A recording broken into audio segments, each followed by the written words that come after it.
Bonjour, Yanina Coty. Aujourd'hui, on va parler des relations entre nous. Et l'idée m'a donné le livre que j'ai traduit il y a, je pense, 13 ans, qui s'appelle Aïkido psychologique. Il est en français. Si vous voulez l'avoir, vous pouvez écrire sur le Messenger Yana Coty. Je l'ai retiré d'Amazon. Alors, ce livre nous parle que en changeant mon comportement, je change le comportement des autres. C'est très vrai. C'est magnifiquement efficace dans les situations de dispute, dans les situations de conflit. Mais est-ce que c'est toujours le cas? Est-ce que c'est vraiment moi qui je contrôle tout? J'aimerais voilà enlever la couronne d'un être humain. Non, il ne contrôle pas tout. Et aujourd'hui, je vais vous présenter mon idée que dans la communication, l'autre personne en face représente certains filtres qui changent ce qui nous, on envoie comme l'information. Je vais vous donner l'exemple que j'ai trouvé avec moi et avec mes enfants. Ce sera plus facile à comprendre. J'ai 3 enfants. Avec mon premier fils, tout ce que j'ai lu, tout ce que j'ai pensé qui est bien comme moyen éducatif marchait à merveille. Moi, je dis, je suis maman 100% efficace.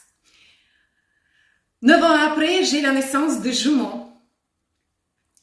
Un de mes fils, un des jumeaux. Il prend ses moyens d'éducation, mais peut-être à 50%. Bref, là, moi je dis peut-être c'est pas moi qui est magnifique maman, c'est la personne en face, mon premier fils, qui a aussi ses qualités de perception de ce que je l'envoie comme information. Bref, avec deuxième, avec un des jumeaux, c'était plus difficile qu'avec le premier, mais faisable. Et 12e de jumeaux, je pense que mes moyens d'éducation ont marché à 10-15% max.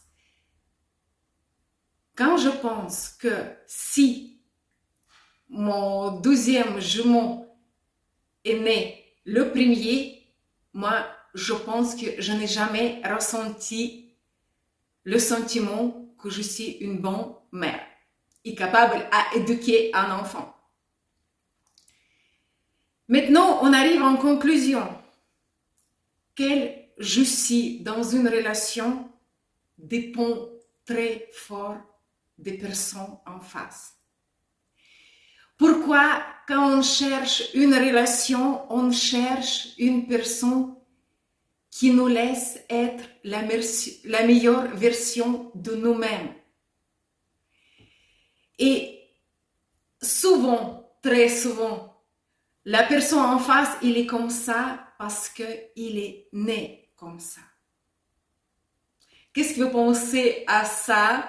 Est-ce que vous avez vos exemples de cette manière de communication quand votre comportement est le même, dont les résultats différents?